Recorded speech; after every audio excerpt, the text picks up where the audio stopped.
Hi guys, it's me Samantha here today with another video, and today we are going to talk about the new Natasha Denona Circo Loco palette. I am so excited for this palette. It's been getting a lot of mixed feelings on it. Basically, if you know Natasha Denona, she's really known for making incredible formulas, but also a lot of neutral palettes. So this is definitely outside of her norm. I'm going to open it up and show you what is inside. Okay, so this is what the packaging looked like. It actually matches the cardstock here, and we're going to open it up. It retails for $129, and she is a beautiful, colorful palette. Now, a lot of people were like, oh, I'm gonna pass, because a lot of Natasha Denona fans love her for, you know, her previous palettes. You buy something, you expect a certain style, and you fall in love with that. And typically she brings a lot of neutral palettes, like the bronze or the glam palette, where it's a little bit more, I would say, monochromatic, or even her kind of dipping her foot in colorful, like this Love palette, where it's still really wearable colors, I would say, like a little bit more muted, and again a little bit monochromatic. It's just purples and pinks and different hues. I love this palette, and I love Natasha Denona's formula, but if you like her style previous, this is kind of, you know, taking you for a whirlwind. And so there's people that are like, yes, I've been dying for some color from Natasha Denona, myself included in that, and some people who kind of are just like not quite sure what to think.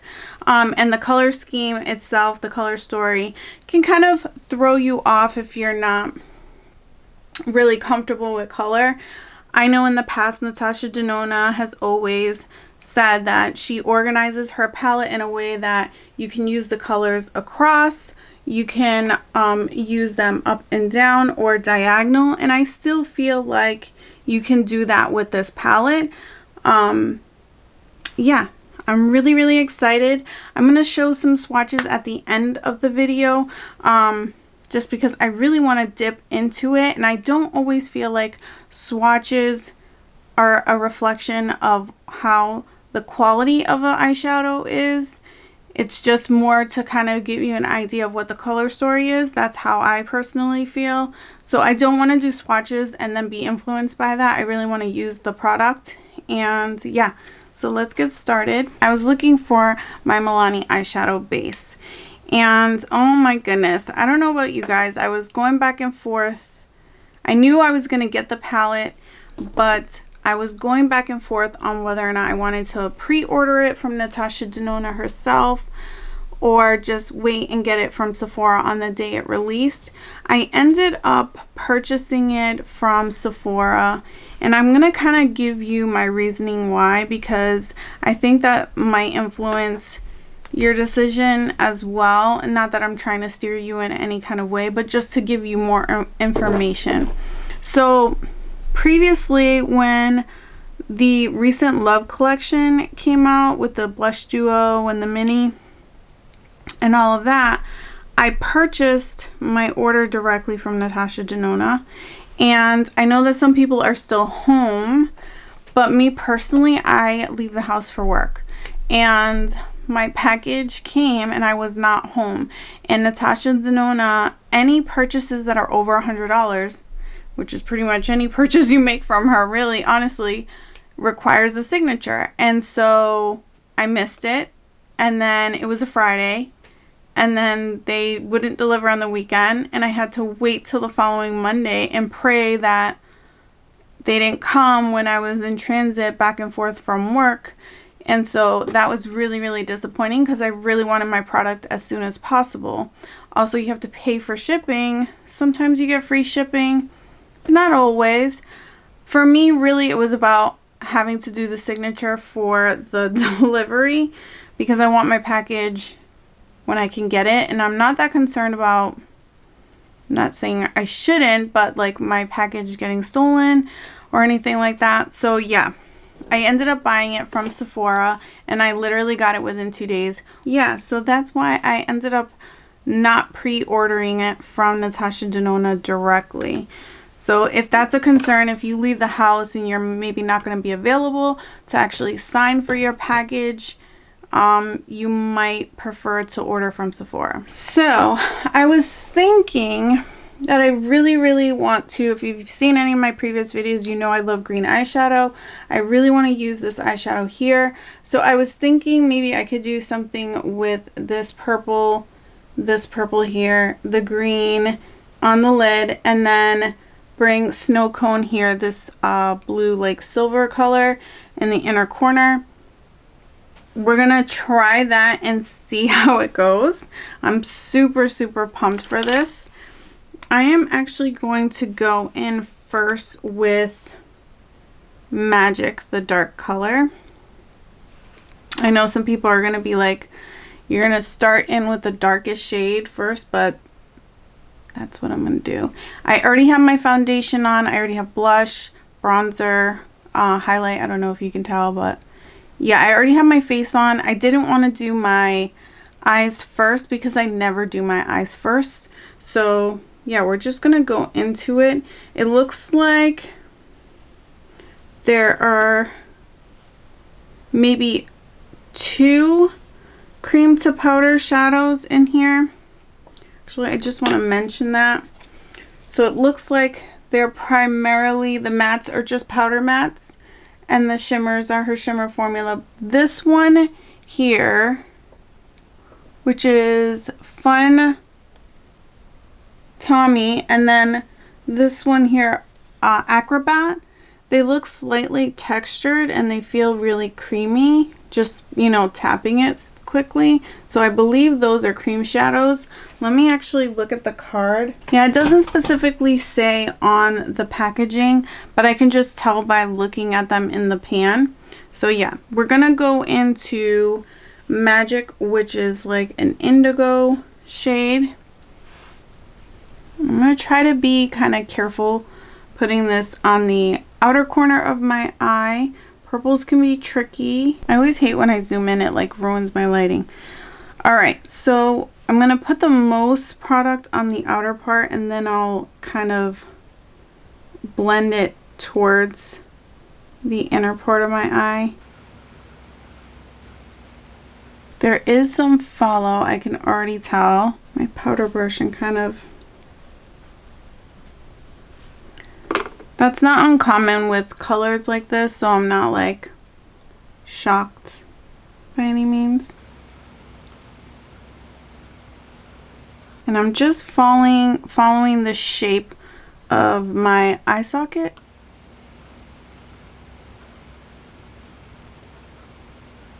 I think that looks good.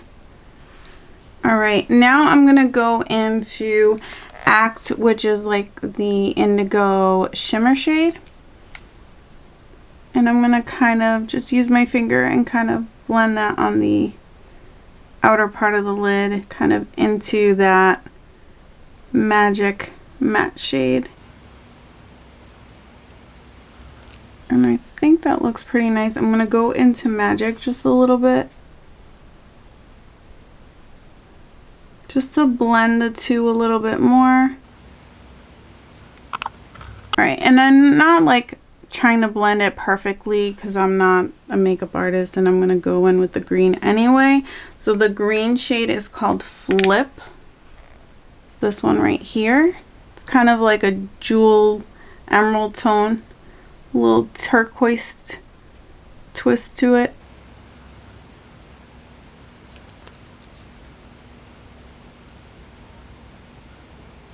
And I'm just kind of tapping and blending those two shades together. That looks so fun. I'm really happy with that. Okay. So far, so good. So now I'm gonna take Snow Cone on like a round tip brush, if I can find a good one. Yeah. One of these I call bullet brushes all the time. Snow cone, which is that silvery blue. And put that in my inner corner and then kind of blend that up into Flip. That went on really nice with a brush because I really prefer typically to put on shimmers with my finger. I'm going to actually, just to see,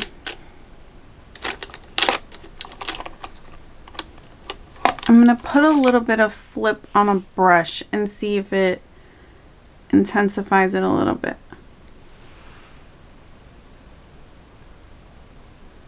Because I feel like that snow cone shade kind of went on easier with the brush, or more pigmented.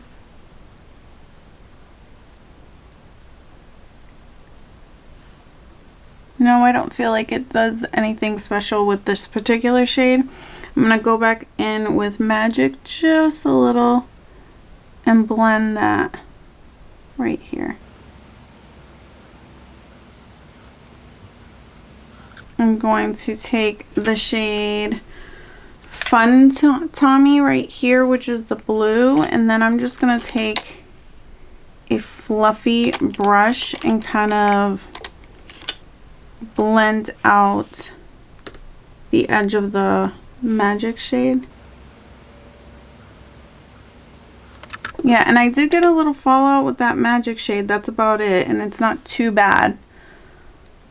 Alright, so for the under eye, I'm going to go in with Act, and then I'm going to go in with Flip to kind of just... Do I want to do that? No, you know what? I'm going to take Aerialist, which is like a silvery lavender or lilac shade, and just put that all under the eye and just really brighten up the eye instead of... Sometimes I feel like you put a darker shade underneath, it kind of just makes my eyes close and they're already kind of narrow. So let's just open them up a little bit more. And that way we can play with as many colors as possible. This one goes on really, really nice. I also didn't want I just poked myself in there. I didn't want to spray my brush because I don't always do that, and I don't want to. I want to see how the shadows are really going to perform kind of on their own. You can see the slight difference between the blue and the lilac one. It's just subtle, but I do like it a lot. I think that's fun. Okay, so this eye, I wanted to do something completely different. I wanted to kind of do like sunset-y vibe, so I'm going to start with this orange here called Firework. And then I'm going to do like a sunset-y color theme, but like more halo eye, I think. And I'm going to use Razzle Dazzle on the, you know, inside outside, and then Spiral in the center, and maybe Grin for the inner corner. That's kind of bright, but we'll see. It's a little gold. So let's find a brush for this orange. I'm going to use the Sigma fluffy one, and we're going to go into Firework. And this is just a traditional powder, just like Magic. It's not the creamy formula, but super pigmented and nice.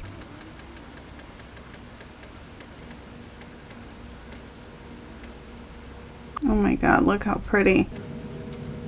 This is such a fun eyeshadow palette, especially with the nice weather coming up. You want to wear some bright colors for the summer. I know I do. Oh, so much fun. So now we're going to take the other side of the Sigma brush. I'm going to go into Razzle Dazzle. Oh, it looks so pretty on the brush. Can you see that? Okay, let's put it on the eyeball.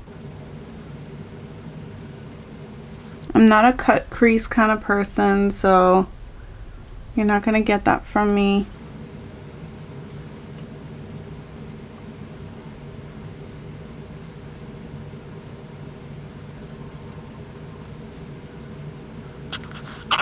I'm just gonna go ahead and take that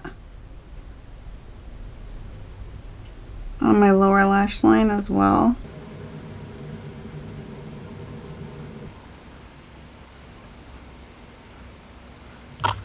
I'm loving this. This is so much fun. So I'm just gonna wipe the brush on my little switch thing, and then I'm gonna go into the orange shade called Spiral and put that on the center part of the lid. That one's not going on as smooth with the brush, so I'm gonna go in with my finger. I'm gonna go in with the pink just a little bit right here because I feel like I lost it. And then we're gonna take the orange down the middle and the bottom. I'm making that crazy face where your mouth hangs open like a wild creature. Oh, so much fun. I'm actually going to take the pink though and just kind of graze over here to kind of make that center part of the lid stand out a little bit more. Alright, and then we're going to put the gold shade called Grin in the inner corner. That's this one right here. Samantha, please don't poke out the shadow. Oh, that's surprising. It's a little bit of a paler gold than I expected, which I like, because it makes it perfect for an inner corner. That is so much fun. All right, we're gonna put mascara on and see like what we really look like. Oh, this palette is so inspiring. I love it so much already. It's so nice to see a formula you know and love do something so in your back pocket. Like, oh, every time I zoom in and out, I have to change my lighting and I don't know how to get it just right. But this is the final look. I did add some liner to my lower lash line. I used the ColourPop cream gel liner in Sub-Zero on this look here, and then I used my LA Girl Shockwave neon liner in Vivid on this side here. I just want to show you guys. I think this palette is stunning. I love the packaging. I love how sturdy it is. I really like the shadows. I felt like they performed perfectly. The only shadow that had a little fallout was Magic, but it's a purple and that's kind of to be expected, and the fallout was very minimal, so I'm not mad at it. I use 1, 2, 3, 4, 5, 6, 7, 8, 9, 10 shades in the palette, and not one of them was a dud. So I mean, I think it's a great palette to purchase if you're into colorful shadows. I'm not going to convince you to buy this if this is not your vibe. It's an expensive palette, and if you don't wear colorful shadows, it's going to sit in your drawer. But if you're someone like me that loves Natasha Denona's quality, but you are craving something a little bit more oomph, this is great. You could also use this with one of her neutral palettes and as a companion palette to bring in some pops of color if you like that kind of vibe.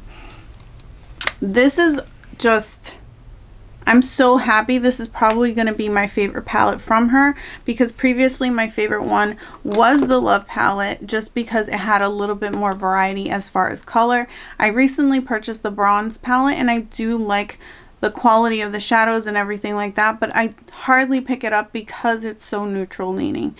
I know that people don't like to use the word wearable because they want to believe that all makeup is wearable, but let's be honest, we care about what the general public thinks when we leave the house, and people don't always wear colorful shadows.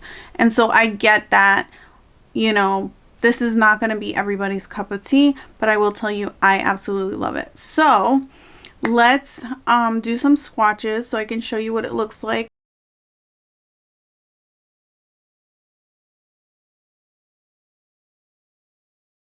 All right, guys, that is it. So far, I'm in love with this palette. Of course, this is my first impression, but I just think it's really, really beautiful, and I'm obsessed with the eye looks that I did with them. And if you like this video, don't forget to give it a thumbs up. If you didn't, give it a thumbs down. Let me know. Please, please, please subscribe to the channel. It helps me out. And until next time, love you guys. Bye.